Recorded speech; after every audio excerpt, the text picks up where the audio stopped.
Hey Celia, welcome to my final video vlog.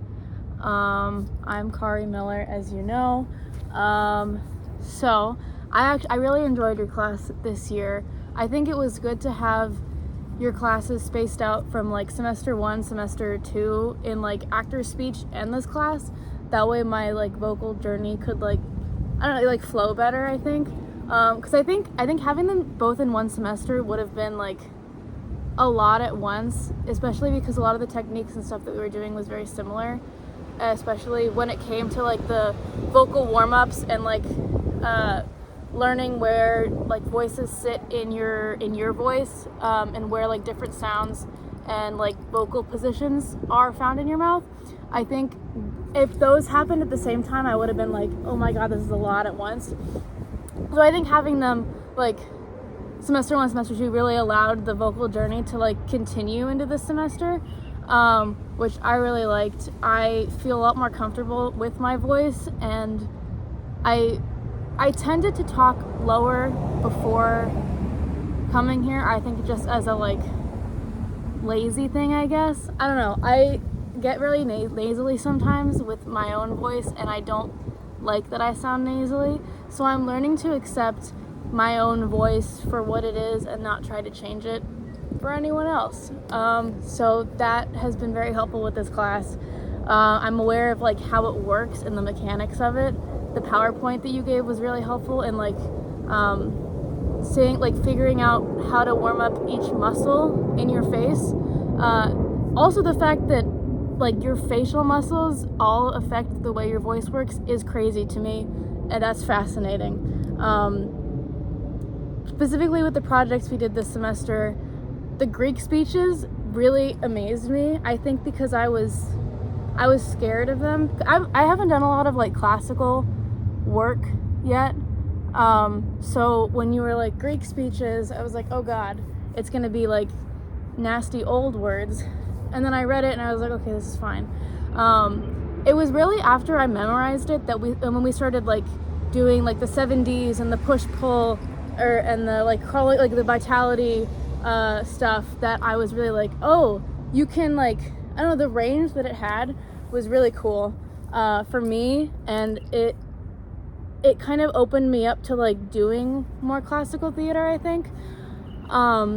So thank you for that. And the word soaking stuff that we did with the Greek speeches, where one person would like lie down and just like soak on the words, that really made me think about like word choice in a monologue, and it made me get into the like head of the character, which I thought was really cool. That was a really nice like way to like analyze the monologue without marking it up. But the marking up of it was also very helpful. It reminded me of like annotating in English class, which I liked doing. And I don't know, it just never crossed my mind to do it with a monologue in the same way of like scoring it like that. Like, this is my Greek speech. I don't know, you can see like it's all marked up, and I have the little key on the back for the colors that you had us use. And for the like abstract ideas and like concrete images, and then for peopling words and me and you and all the first and second person stuff, it was just, with the colors especially, I thought it was really cool to like look through and see the different patterns that it made in the speech itself. And I just think that it created a really beautiful picture, in my opinion, with all the different colors and finding like the lines and the way that it flows through the piece. Anyway, I thought that was cool. The presentation that we did at the end of that, also really cool. I'd never before thought of like everyone saying it at the same time. And when I heard that's what we were doing from the other class, I was like, oh my god, that's weird. But then we did it and I was like, oh god, it's cool to like hear everyone. And there were so many cool moments even in that like I remember one, so Nikki and I we were both playing Cassandra, and we had different monologues. And then in our like final thing, we were standing next to each other, and we had a moment where we were both talking about the same thing, where I think I said another is coming, and she said something is coming, and I looked at her and she looked at me. That was just a really cool moment of like, it just all lined up. And I think that's what you were trying to get to us with the saying it at the same time, was trying to find the connecting pieces with everyone there. Yeah, I just thought that was a really cool thing that I wasn't expecting to enjoy, because I have never done Greek speeches before, but I'm glad that I like kept myself open to it and kept myself open to enjoying it and finding little things that I like within it. So thank you for that. The other thing that I want to talk about is the stand-up comedy monologue. That was really fun for me, and I knew I was gonna like that because I really like stand-up comedy. But like learning a stand-up routine that I had to like copy from someone else just made me want to write my own even more. But yeah, so my comic was Michelle Wolf, and she has a very like nasally voice, which is kind of, that pinpointed the exact aspect of my own voice that I didn't like. So kind of leaning into that more was an interesting journey in finding how to make my voice more nasally. And what really helped me with that was something that you said in actor's speech last semester that I think you reiterated in this class. But it was like finding keywords and phrases that like help you get into your person's voice. That was really helpful. Excuse me. Also, like saying the monologue along with the recording helped me like get the like intonation and like the way that she talked down. That only posed problems when I was trying to work on diction and like articulation, because I have a habit of slurring my words a lot and like talking really fast, and I've been told that's a Southern California thing because my sister has it really, really bad. But like just talking so fast that like you can't even understand what's going on. Also, sorry, I forgot to mention this. This is just also just really cool to watch everyone else do their comic, because some of them had like very different voices to the person that they were imitating. That's the word. And so it was really cool to like see people change their voices in different ways that I wasn't expecting. So that was cool. Everyone did really good. Everyone here is so talented. Oh my god. And then the devised piece I actually thought was really cool. I was scared when you said we were going to be devising a piece, but it was really, really awesome to see everyone reveal themselves on voice and be so open and vulnerable with everyone. It just showed a lot of trust that was built in core this year, and I think that's really amazing, and that we have something really special, and I hope we don't lose that. For my voice vision journal, let me show you. Here's the front, my cover. I'll walk you through it. Kari, here's my actor's vow from the beginning of the year. I think this was really important to keep in mind along with all the neck tattoos that I wrote down, because it kind of kept me in the zone of I deserve to be here, I want to be here, I want to work hard, and here's how I'm going to do it. This is what I want to accomplish now, this is what I want to accomplish later. It kept me like in it, I think. And coming back to this and seeing this at the beginning of my journal was really cool. The artwork shaping. Sorry, I don't know if you can, let me move closer to the camera. Sorry if this video is too long. Here are all the other handouts.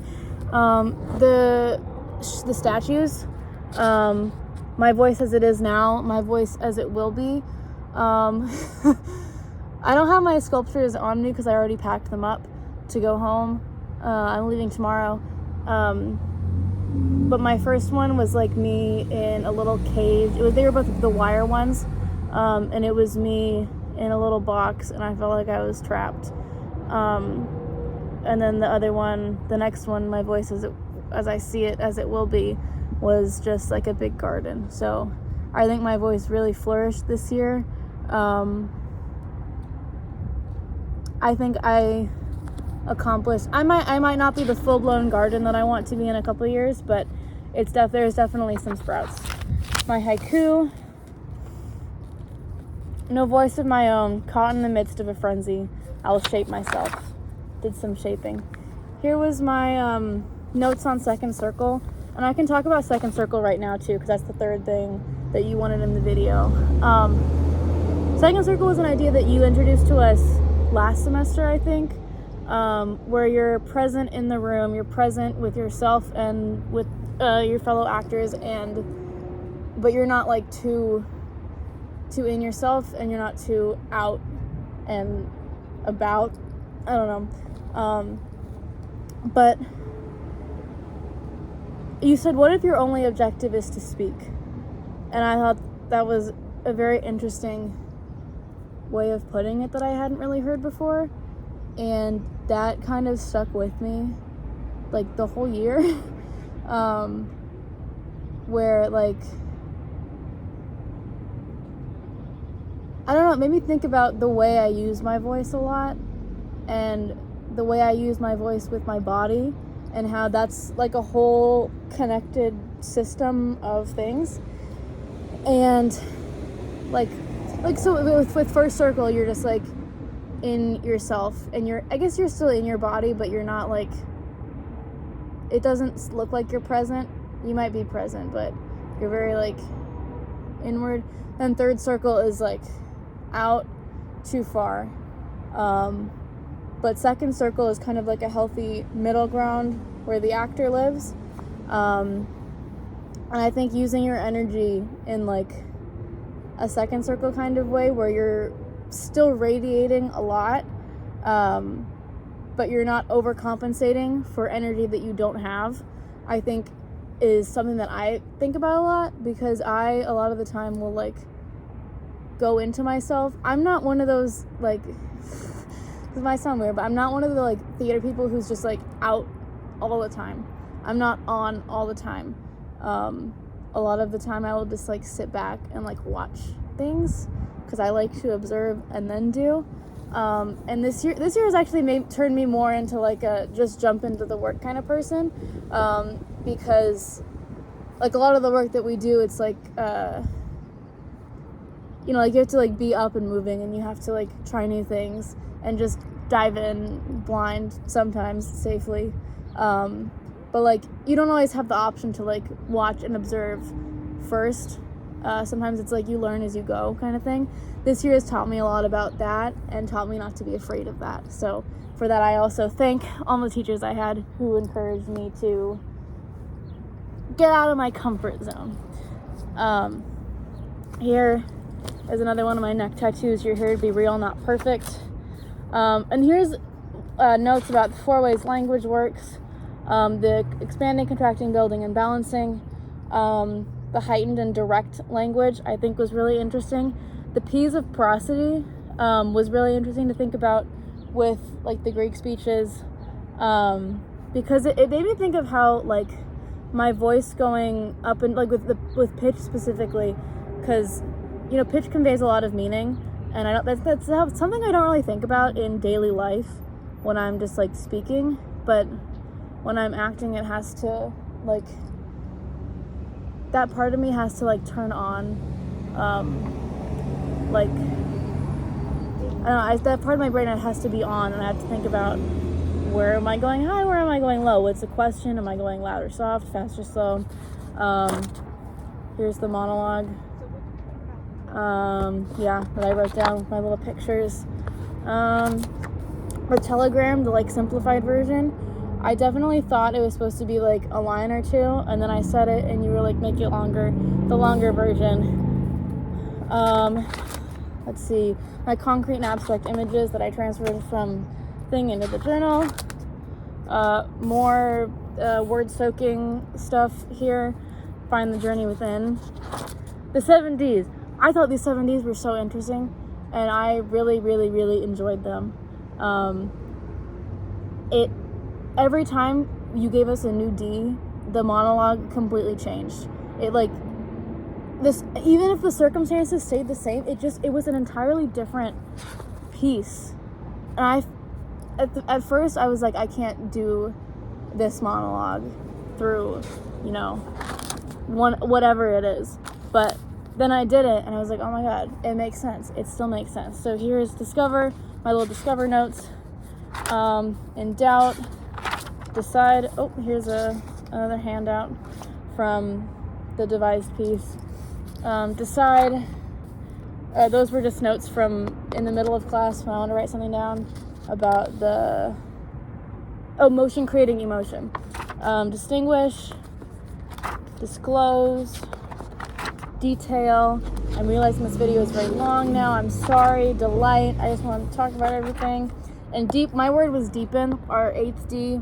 How can I add depth to what I'm saying? I think I just want to make sure that my words have meaning. There's obviously intention behind my words.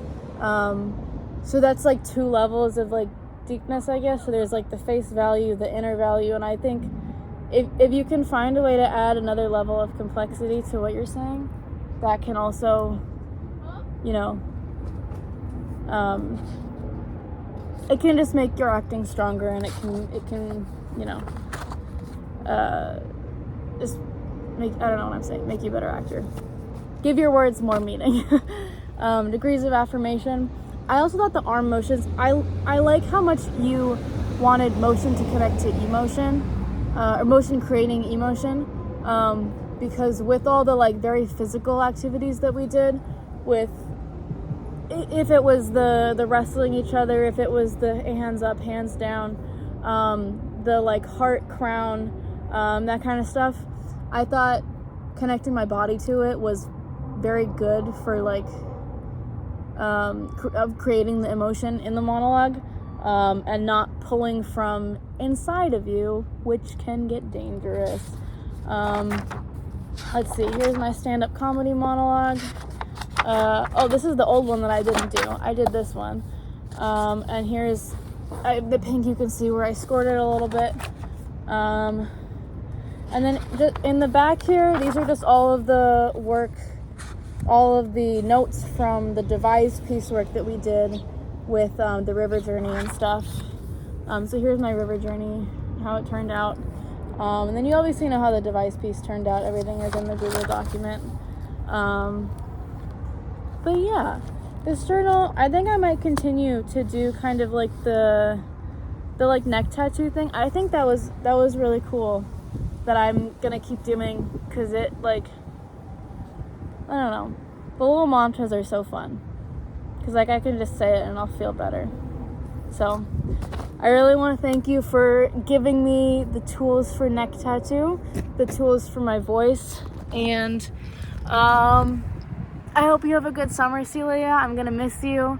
I'm gonna miss being in your class since I don't have you for voice verse next year. Hopefully I'll get you second semester, or I'll get to work with you at some point on a show or something. Anyway, thanks for a really great core. Signing off, Kari. Yeah, bye.